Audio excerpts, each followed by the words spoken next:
Yes बेटा। So let's start. तो कुछ न्यूमेरिकल्स देखते हैं।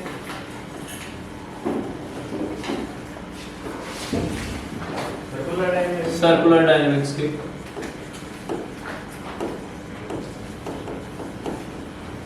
Let's do some numericals on circular dynamics.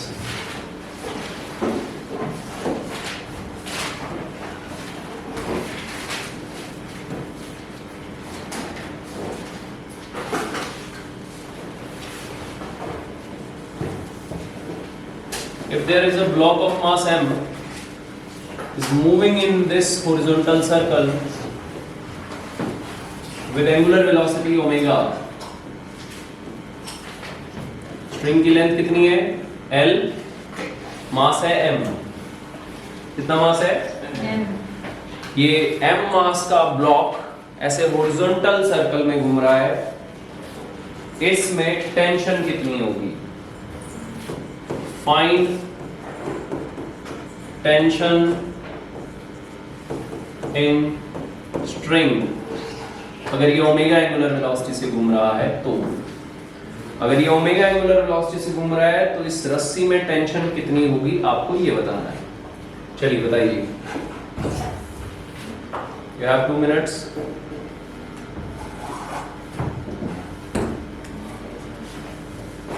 सीधा डायरेक्ट आंसर है 2 seconds to solve, not 2 minutes।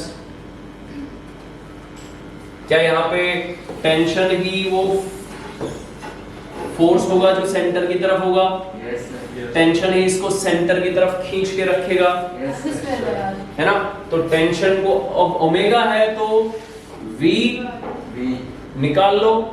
कितना रेडियस होगा उस सर्कल का? r। यहाँ L लेंथ है तो L उसका रेडियस हो जाएगा। क्या हो जाएगा? So tension will be equals to mv square by r, या mv स्क्वायर बाय r की जगह L लगा दें, और v की जगह v is equals to omega into r या ओमेगा इनटू L। ठीक है? सो टेंशन किसके बराबर आ गई? m upon L into omega square L square. एक L से एक L कट गया, टेंशन आ गई m ओमेगा स्क्वायर L। तो बेसिकली अगर ओमेगा की टर्म्स में आपको कभी भी सेंट्रीपिटल फोर्स देखना हो तो सेंट्रीपिटल फोर्स हो जाता है m omega square r in terms of omega, in terms of omega. Centripetal force in terms of omega. Omega is the angular velocity with which the block is rotating। जिस angular velocity से block क्या कर रहा है? Rotate हो रहा है, उस block की angular velocity है omega।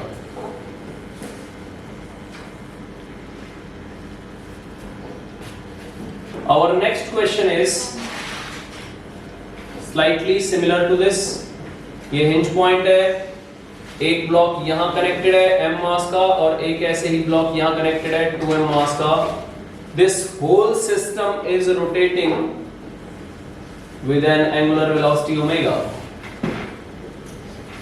समझे? अब वहां एक ब्लॉक रोटेट कर रहा था, यहां दो ब्लॉक्स रोटेट कर रहे हैं। ये वाली लेंथ भी L है और ये वाली लेंथ भी L है। ये दोनों ब्लॉक्स, ये पूरा कॉम्बिनेशन रिवॉल्व कर रहा है ओमेगा एंगुलर वेलोसिटी से। Find the tension in both the strings. क्या क्वेश्चन है? Find tension in both strings. Mass less omega square by 2 mass less 3m omega square by 2। इसमें 3m ओमेगा स्क्वायर और इसमें कितनी टेंशन होगी? इसमें tension T1 हो जाएगी और इसमें टेंशन T2 हो जाएगी। Yes sir. ठीक है, बताइए। T2 2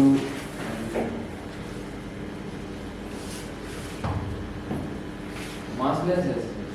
हाँ, स्ट्रिंग मासलेस है, स्ट्रिंग आइडियल है।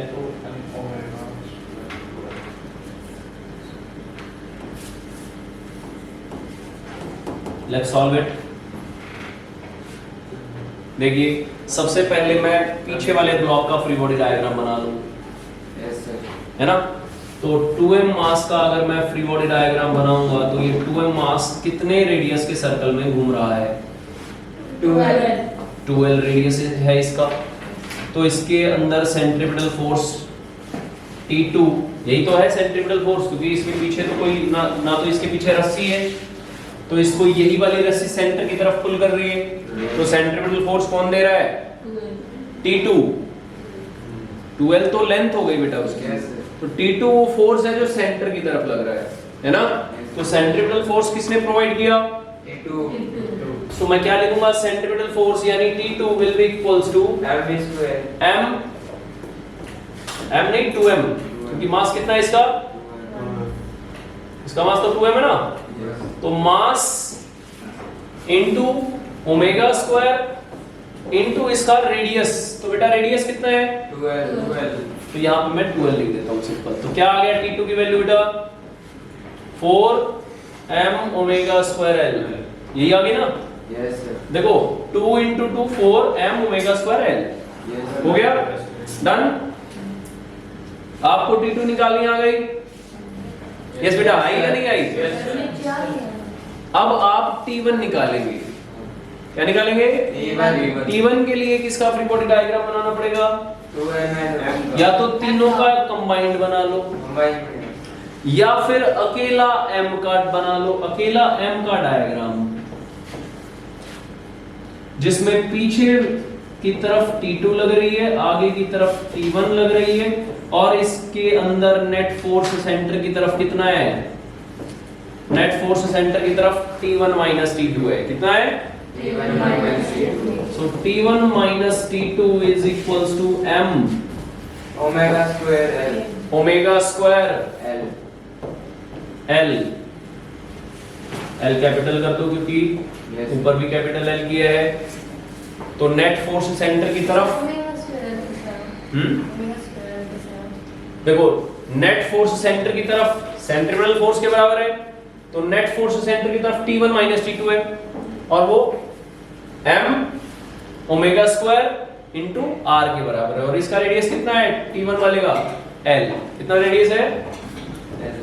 सो T1 माइनस T2 बेटा किसके बराबर आ गया? m omega square L। T2 की वैल्यू रख दो 4m ओमेगा स्क्वायर L, उधर ले जाओगे 5m ओमेगा स्क्वायर L आ जाएगा। कितना हो जाएगा?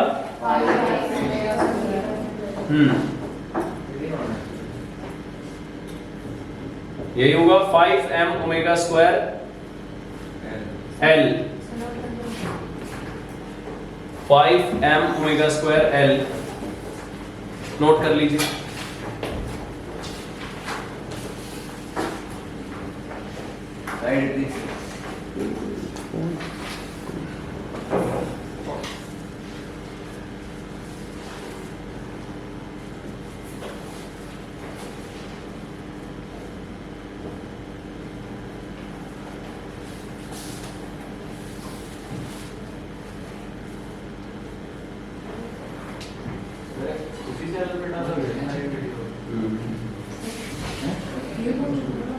सर आपके चैनल का क्या नाम है?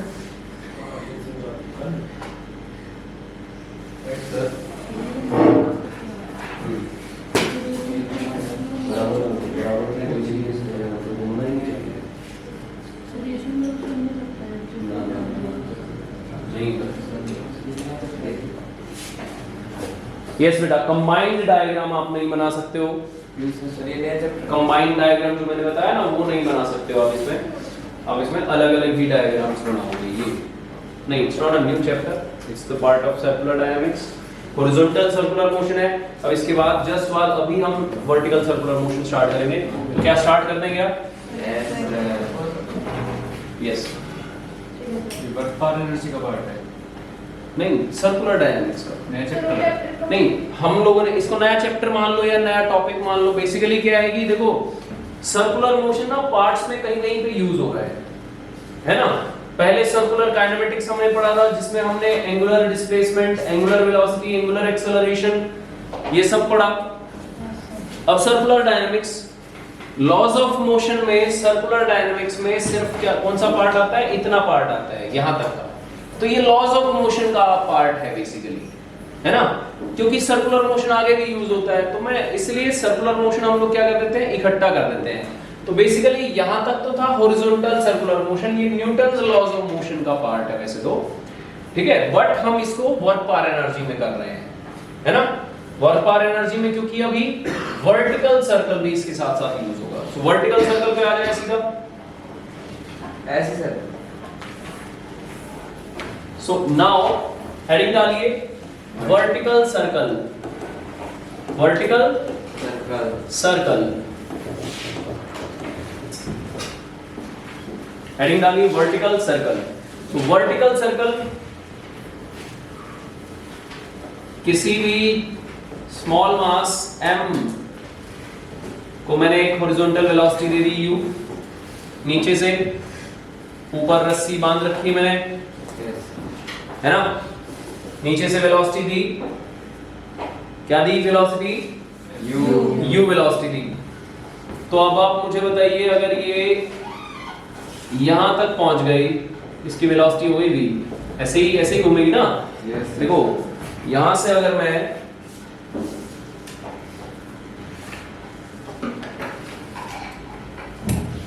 यहां से अगर हम लोग क्या करते हैं, इस बॉडी को हल्की सी वेलोसिटी दे देते हैं u, इस नीचे वाले पॉइंट पे कितनी वेलोसिटी दे दें? u, तो इस पर्टिकुलर पॉइंट पे कुछ ना कुछ वेलोसिटी होगी ना, ऐसे ऊपर जाता जाएगा ये। बोलिए यस और नो।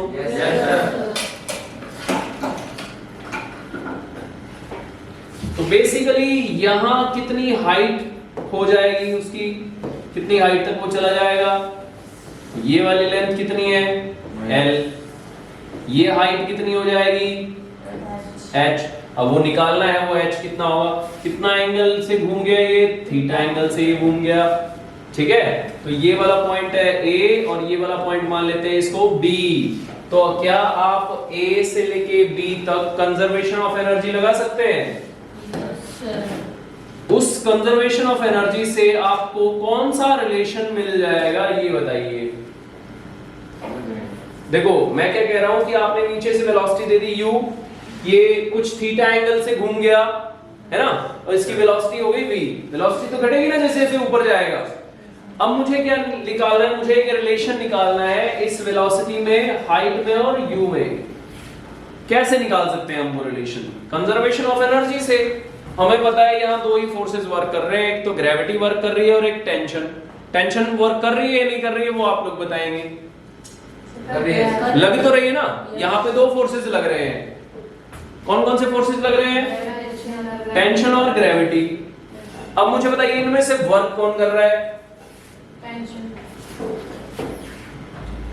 टेंशन ऊपर है, mg नीचे है। अब बताइए वर्क कौन कर रहा है? यहाँ पे टेंशन इधर है और mg ऐसे है, दोनों वर्क नहीं कर रहे बेटा।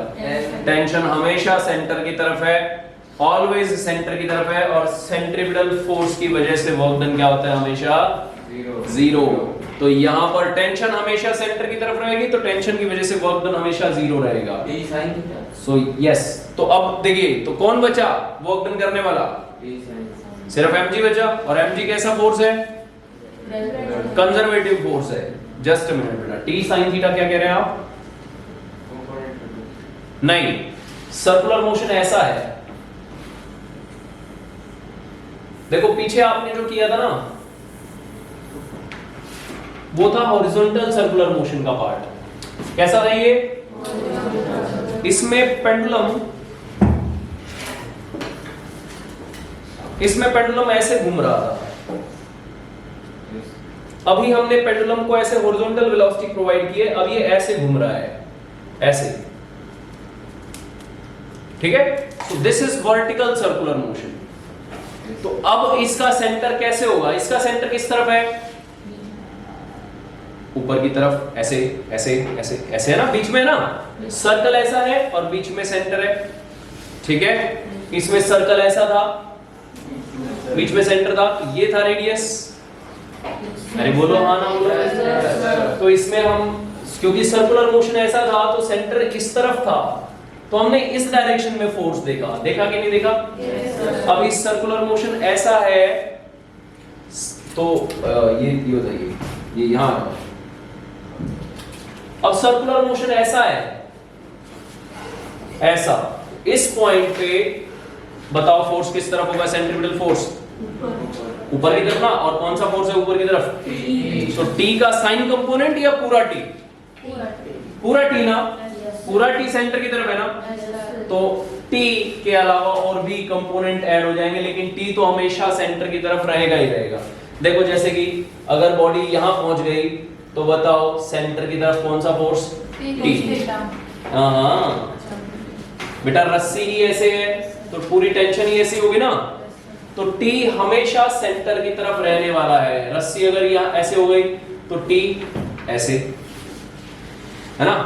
देखो ना, मैं दोबारा बताता हूं। देखो जैसे कि अगर ये पार्टिकल ऐसे घूमते घूमते ऊपर पहुंच गया तो टेंशन किस तरफ एक्ट करेगी? नीचे।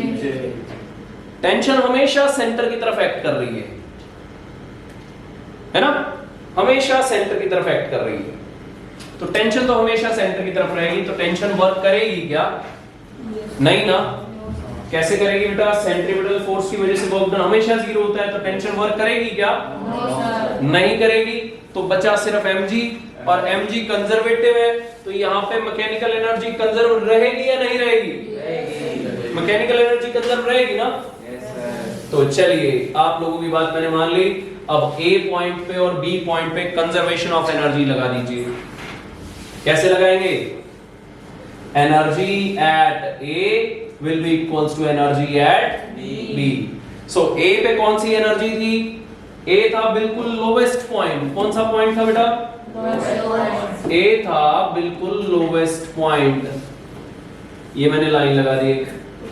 किस लिए लगाई मैंने ये लाइन? रेफरेंस के लिए। किसके लिए? रेफरेंस के लिए मैंने लाइन लगाई है। तो पहले पार्टिकल था रेफरेंस के ऊपर, कहां था? तो उसकी पोटेंशियल एनर्जी कितनी? 0। काइनेटिक एनर्जी कितनी? Half mv square. उस टाइम पे वेलोसिटी कितनी थी? u। तो A पॉइंट पे जो वेलोसिटी है उसकी वजह से A पॉइंट पे काइनेटिक एनर्जी कितनी आ जाएगी? Half mv square. A point पे काइनेटिक एनर्जी कितनी है? हाफ mv स्क्वायर, क्योंकि A पॉइंट पे वेलोसिटी u है, is equals to B point पे कितनी वेलोसिटी है? Velocity v। काइनेटिक एनर्जी कितनी हो जाएगी? प्लस क्या B पॉइंट रेफरेंस से कुछ हाइट पे है? क्या B पॉइंट रेफरेंस से कुछ हाइट पे है? h height. तो h हाइट पे है, क्या वहां पर ग्रेविटेशनल पोटेंशियल एनर्जी हो जाएगी कुछ ना कुछ? देखो हाइट जैसे जैसे बढ़ती जाएगी ग्रेविटेशनल पोटेंशियल एनर्जी एक्वायर करता जाएगा ऑब्जेक्ट। क्या बोला मैंने? रिपीट कीजिए। जैसे जैसे हाइट कवर होती जाएगी, जैसे जैसे हाइट एक्वायर होती जाएगी, वैसे वैसे ऑब्जेक्ट क्या एक्वायर करता जाएगा? ग्रेविटेशनल पोटेंशियल एनर्जी एक्वायर करता जाएगा। सो वहां पे mgh कुछ एनर्जी हो जाएगी, है ना? Gravitational potential energy. तो ये एनर्जीज है दोनों B पॉइंट पे। देखो B पॉइंट पे वेलोसिटी थी v, तो काइनेटिक एनर्जी हुई half mv square. B point पे हाइट कितनी थी? h, तो पोटेंशियल एनर्जी हुई mgh। यहां तक समझ में आया? अब आगे देखिए, आगे बढ़िए। Half m u square is equals to half m v square plus mg। अब ये हाइट निकालते हैं बेटा, ये हाइट कितनी होगी? तो देखो ये जो ट्रायंगल दिख रही है आपको, यस सर, इसमें ये लेंथ तो L ही रहेगी। देखो यस, अगर मैंने कहा इस स्ट्रिंग की लेंथ L है ना, तो ये थोड़ा सा थीटा एंगल घूमने के बाद तो L ही रहेगी ना। ये वाली लेंथ कौन सी वाली लेंथ बेटा? ये वाली लेंथ की बात कर रहा हूं मैं। ये वाली लेंथ कितनी रहेगी? L। ठीक है। सो अब ये ट्रायंगल देखिए जरा। इस ट्रायंगल में ये L, ये थीटा, तो मुझे ये बेस बता दीजिए कितना आया?